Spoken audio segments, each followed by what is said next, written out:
Hey guys, it's Bro You WACK, and here we are playing some MW2 using the ACR on a stage, and let's talk about something that's in every Call of Duty, because in every Call of Duty there is just something wrong and something that pisses everybody off in the game.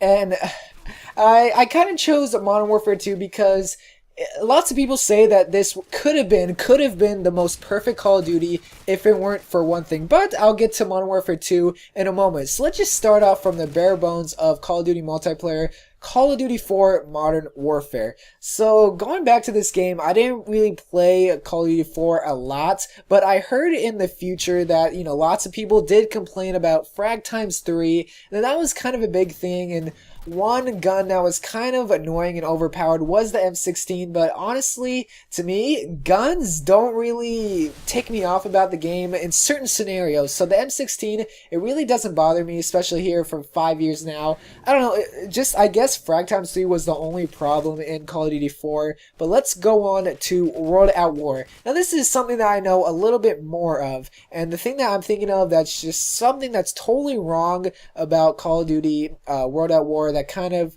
threw the game off was MP40 with a Juggernaut. So the MP40, lots of people thought it was overpowered, and I even think it's overpowered, but I still use it here and there sometimes, especially with, I think it's round mag or round drum or something with that. And Juggernaut, I've dealt with Juggernaut before, and it's freaking annoying. I think it was even in Call of Duty 4, but let's just talk about Juggernaut right here. Juggernaut was kind of annoying to get, especially for snipers, but I didn't really snipe in World at War, but to me Juggernaut was just really annoying. The MP40, I didn't really see anything wrong with it, but then again, I do use the MP40 a lot, but that's just the stuff that was kind of wrong with it. I don't think that, well, the tanks, kind of, that was the only Call of Duty that did have tanks, but it wasn't really that bad of a problem, at least in my opinion, but other people see it as annoying and just bad.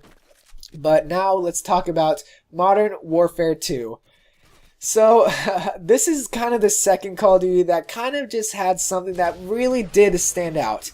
Everyone knows about it, and everyone can at least agree that they at least hated it, or when they got killed by it, the grenade launchers.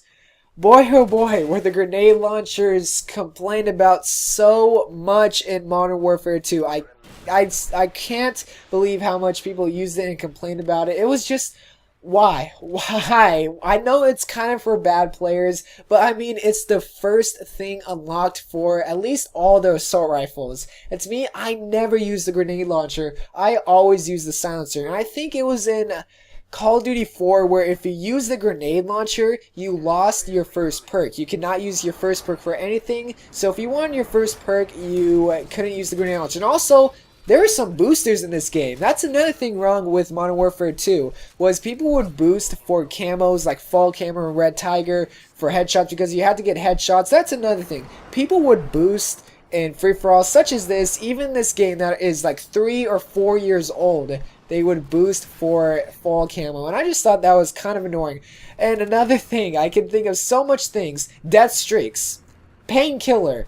You already know Painkiller was so annoying. Final Stance was so annoying. Martyrdom was so annoying. Copycat, it's not really that annoying to me. But so many people use Final Stand and Painkiller, and it just got to the point where it's like, why? Why, Infinity Ward? Why would you do that to me? Why would you do that to me? And one last thing, the nuke boosting, which is kind of tying in with the camo boosting, the nuke boosting, and just calling in the nukes when it was like 50 points in a domination game. It would just be like what kind of game was that? Like, nukes are fun to go for, and I can't really tell because I've only gotten one nuke in Modern Warfare 2. But the nuke boosting and all that boosting, it just got to the point where it's like, why? But I think the main thing that was wrong with it was the grenade launchers, because everyone focused on that. And some people thought the FAMAS was overpowered in the UMP-45. But to me, it's, even the ACR is considered overpowered to some people, but Now let's move on. I kind of talked about Modern Warfare 2 a little bit too much.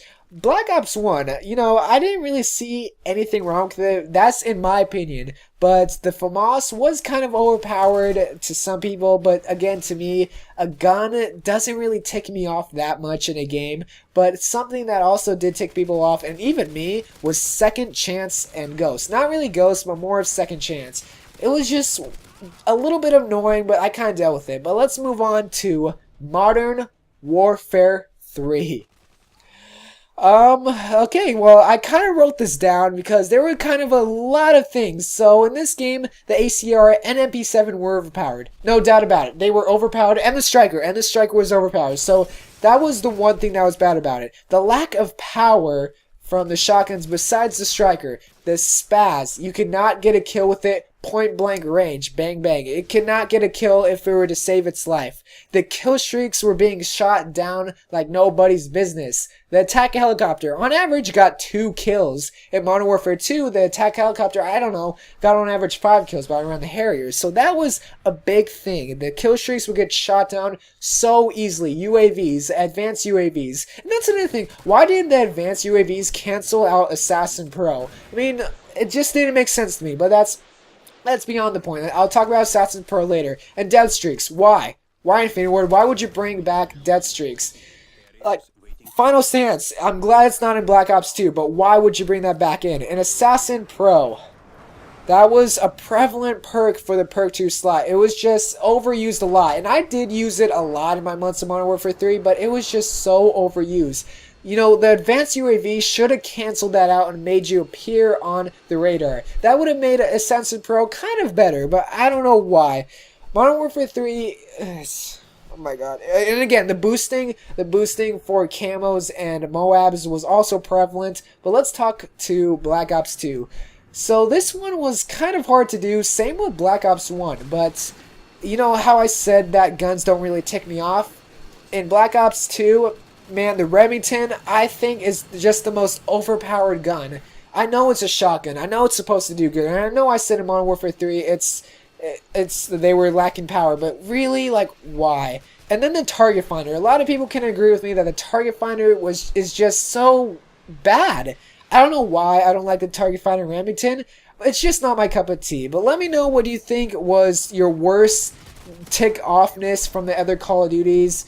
I don't know, but yeah, that's all I have to say. My name is Bro, WACK, and I am signing off for tonight.